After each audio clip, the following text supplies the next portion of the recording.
बिछड़े पुराने दोस्तों को ढूंढना हो, या कई बार जिंदगी में रही हैप्पीनेस या मूड को एक्सप्रेस करना हो, हम में से शायद ही कोई ऐसा होगा इन कामों के लिए कभी न कभी फेसबुक का हेल्प लिया हो। फेसबुक कहीं न कहीं हमारी ज़िंदगी का हिस्सा बन गया है, हमारी ज़िंदगी का एक इंटीग्रल पार्ट बन गया है। कुछ लोगों का कहना है कि अब फेसबुक उतना इंटरेस्टिंग नहीं रहा, लेकिन हम जानते हैं कि हर कुछ दिनों में मार्क जकरबर्ग और या फेसबुक कुछ ऐसा ला देते हैं जिससे फेसबुक में जान आ जाती है और फिर से फेसबुक सोशल मीडिया वेबसाइट में टॉप पर बना हुआ होता है। मगर क्या आप जानते हैं कि फेसबुक बनने का क्या कहानी है और फेसबुक के सीईओ मार्क जकरबर्ग उनकी लाइफ कैसी रही है और उन्हें ये विज़न कैसे आया है? आज मार्क जकरबर्ग के बारे में जानेंगे। तो then without wasting your time, let start. World famous tech entrepreneur Mark Zuckerberg के पास फेसबुक का बिलियन डॉलर का आइडिया कैसे आया होगा? 2020 में फेसबुक का रेवेन्यू 86 मिलियन डॉलर था। मार्केट में बहुत सारा नया सोशल मीडिया ऐप आने के बाद भी फेसबुक ने अभी तक लगातार सोशल मीडिया का ताज कैसे बरकरार रखा है। फेसबुक हमारा ऑनलाइन पहचान बन गया है।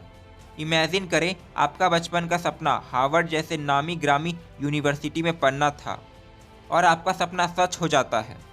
आप दुनिया के सबसे फेमस यूनिवर्सिटी में आप एक ऐसा सब्जेक्ट को पढ़ते हैं जो आपका हमेशा से ही पैशन रहा है। एक दिन एक ऐसा बात हो जाता है जिससे आपको अपना ड्रीम यूनिवर्सिटी छोड़ना पड़ता है। मार्क जकरबर्ग के साथ भी ऐसा ही कुछ हुआ था। तभी से मार्क ने फेसबुक को बनाने का सफ़र शुरू किया। आज हार्वर्ड यूनिवर्सिटी के ड्रॉप आउट मार्क जकरबर्ग और फेसबुक के सीईओ और फाउंडर, उनका नेटवर्थ 114 मिलियन डॉलर है। एक यूनिवर्सिटी ड्रॉप आउट से लेकर एक टेक मैग्नेट बनने तक उनके मज़ेदार सफ़र को जानने के लिए आगे देखिए। 14 मई 1984 को व्हाइट प्लेन, न्यूयॉर्क में मार्क जकरबर्ग का जन्म हुआ था। उनकी फैमिली पढ़ी लिखी थी। उनके पिता एडवर्ड जकरबर्ग एक डेंटिस्ट थे। उनकी मां कैरेन एक साइकेट्रिस्ट थी। मार्क और उनकी 3 बहनें रैंडी, डोना और एरियल न्यूयॉर्क के डाउनटाउन में डॉग फेरी नाम का एक छोटा सा गांव में पले बड़े थे। मार्क के पिता के शब्दों में, मार्क बचपन से ही स्ट्रॉन्ग विल पावर वाले मजबूत शख्स थे। उनका कहना है कि कुछ बच्चों के लिए उनका सवाल बस हाँ या ना में दिया जा सकता है। अगर मार्क ने कुछ मांगा तो हाँ बोलना तो काफ़ी था, लेकिन ना का मतलब बहुत कुछ होता था। अगर आप उसे ना कहना चाहते हैं तो बेहतर होगा कि आप ना कहने का वजह, उसका पीछे का सच, मतलब लॉजिक साथ में तैयार रखें। मार्क छोटी उम्र से कंप्यूटर में इंटरेस्टेड थे। 12 साल की उम्र में अडारी बेसिक का इस्तेमाल करके जेटनेट नाम का एक मैसेजिंग प्रोग्राम बनाया था। उन्होंने इस मैसेजिंग ऐप को अपने पिताजी के डेंटिस्ट क्लिनिक के लिए बनाया था। वहाँ के रिसेप्शनिस्ट उनके पिता को नए पेशेंट के बारे में आराम से बता सकते हैं। जल्द ही मार्क के फैमिली मेम्बर भी मैसेजिंग करने के लिए जेटनेट का इस्तेमाल करना शुरू कर दिए। ये बहुत इंटरेस्टिंग है। जहाँ पर दूसरे बच्चे कंप्यूटर गेम खेलते हैं, वहीं पर मार्क ने कंप्यूटर गेम बनाया था। अपने दोस्तों के साथ कंप्यूटर गेम बनाना ही उनका हॉबी था। मार्क जकरबर्ग के शुरुआती सालों से आप क्या सीख सकते हैं? दुनिया के सबसे कामयाब लोगों की तरह ही मार्क जकरबर्ग ने अपने जुनून के दम पर एक बड़ा एम्पायर खड़ा किया।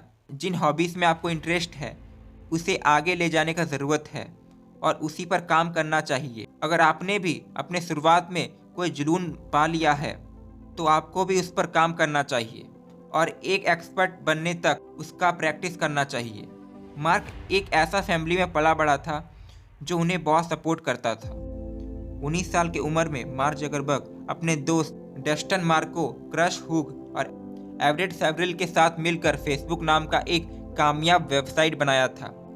यूज़र अपना प्रोफाइल बनाकर फ़ोटो अपलोड करते थे और दूसरे यूज़र के साथ चैट करते थे। उन दिनों फेसबुक बस हार्वर्ड के स्टूडेंट्स के लिए अवेलेबल था। मार्क और उसके दोस्तों ने जून 2004 तक हार्वर्ड यूनिवर्सिटी में फेसबुक पर काम किया था। मार्क ने फेसबुक का वायरल असर तब पहचाना जब हार्वर्ड में आधे अनग्रेजुएट स्टूडेंट्स ने इसके लॉन्च के पहले ही महीने के अंदर वेबसाइट में रजिस्ट्रेशन किया था। जल्द ही मार्क ने अपने शानदार आइडिया में फुल टाइम काम करने के लिए कॉलेज छोड़ दिया और कैलिफोर्निया के पोलो अल्टो में अपना कंपनी का हेडक्वार्टर बनाया। फेसबुक यूज़र तेज़ी से बढ़ने लगे और 2004 के आखिर तक फेसबुक पर 10 लाख यूजर का रजिस्ट्रेशन हो गया था। अगले ही साल venture capital firm Accel partners ने इस बढ़ते नेटवर्क में $12.5 मिलियन इन्वेस्ट किया था, जिससे फेसबुक को बहुत बढ़ावा मिला। शुरुआत में हार्वर्ड के स्टूडेंट्स के लिए खासकर बनाया गया फेसबुक जल्द ही कैंपस के बाहर फैल गया। कुछ ही टाइम में दूसरे हाई स्कूल्स, कॉलेज और इंटरनेशनल स्कूल्स के स्टूडेंट्स के लिए फेसबुक में रजिस्ट्रेशन करने के लिए परमिशन दे दिया गया। 2005 के मई के आखिर तक रजिस्टर यूज़र का नंबर 5.5 मिलियन तक बढ़ा दिया गया। बहुत सी कंपनीज ने इस पावरफुल वेबसाइट में अपना एड रन करने के लिए इंटरेस्ट दिखाया। याहू जैसी बड़ी कंपनी और MTV नेटवर्क ने मार्क जकरबर्ग को बहुत ज़्यादा पैसे का ऑफर दिया गया, लेकिन वो उसे बेचना नहीं चाहते थे और वेबसाइट को एक्सपेंड करने में फोकस करना चाहते थे। इसलिए मार्क ने सबका ऑफर ठुकरा दिया। उन्होंने अपने कंपनी को डेवलपर्स के लिए खोल दिया, जिन्होंने साइट के फीचर्स को बढ़ाने का काम किया। फेसबुक इतना जल्दी आगे बढ़ा, ये हैरान कर देने का बात है। 2006 के आखिर तक इसके 12 मिलियन यूज़र थे और 2009 के आखिर तक आते आते फेसबुक की पॉपुलेशन 350 मिलियन हो गया था। फेसबुक को 18 मई 2012 को पब्लिक में पब्लिश किया गया। पब्लिक होने का मतलब है प्राइवेट कंपनी का इनिशियल पब्लिक ऑफर देकर पब्लिक में ट्रेड करना और ओनरशिप वाला बिजनेस बनाना। पब्लिक होने का पीछे बिजनेस को बढ़ाना और कंपनी के कैपिटल को जुटाना था। फेसबुक के IPO ने $16 मिलियन का बहुत बड़ा अमाउंट जुटाया, जो कि टेक कंपनीज के हिस्ट्रीज में सबसे बड़ा IPO था, जिसकी वजह से मार्क जकरबर्ग ने रातों रात दुनिया में 29वां सबसे बड़ा अमीर शख्स का दर्जा हासिल कर लिया था। बड़े सपने देखिए और लॉन्ग टर्म गोल बनाइए। मार्क जकरबर्ग को फेसबुक बेचने के लिए बहुत ज़्यादा पैसे ऑफर दिया गया। वो खुद की बनाई हुई कंपनी के साथ खड़े रहे और बेचने से मना कर दिया। फेसबुक ने अपने कंपटीशन को कैसे हराया और फेसबुक के आने से पहले बहुत सारा कंपनी पॉपुलर था। क्या फेसबुक का पॉपुलैरिटी उन कंपनियों की तरह ख़त्म हो जाएगा? फेसबुक से पहले किसी भी सोशल मीडिया प्लेटफॉर्म ने लंबे समय तक सक्सेस होने का पार नहीं दिखाया था। कुछ प्लेटफॉर्म तो तभी तक चलते थे जब तक उसके बदले कोई नया प्लेटफॉर्म ना आ जाए। जब ट्विटर और इंस्टाग्राम जैसे नए प्लेयर आए तो फेसबुक ने खुद को कैसे बचाया? फेसबुक अभी भी यहाँ नहीं होता अगर उसका ट्रैक रिकॉर्ड नहीं दिखता कि वो लेटेस्ट ट्रेंड के साथ अप टू डेट रहता है और यूज़र का डिमांड को पूरा करने के लिए नया नया इनोवेशन करता है। कई फैक्टर में से ये सबसे ज़रूरी बात है जिसने फेसबुक को इस गेम में सबसे ऊपर रखा, वो है कंपनी का expansion. According to information, Facebook ने अपने शुरुआती दिनों के बाद से 22 अरब 65 करोड़ 10 लाख डॉलर एक्विजिशन किया है। यानी मार्क ने उन कंपनियों को अपने साथ मिला लिया है जो फेसबुक के बढ़ते कदम में काम आ सकता है और फेसबुक को बेहतर बनाने और उसके फीचर्स को बढ़ाने में हेल्प कर सकता है। एग्जाम्पल के तौर पर फेसबुक ने अपने शुरुआती दौर में फ्रेंडफिट को अपने साथ मिलाया था। फ्रेंडफिट बहुत पॉपुलर ऐप नहीं है, लेकिन ये ही वो ऐप है जिसमें मार्क को लाइक बटन और न्यूज़ फीड का टेक्निक मिला था, जो आज फेसबुक का सबसे इम्पोर्टेंट फीचर्स है।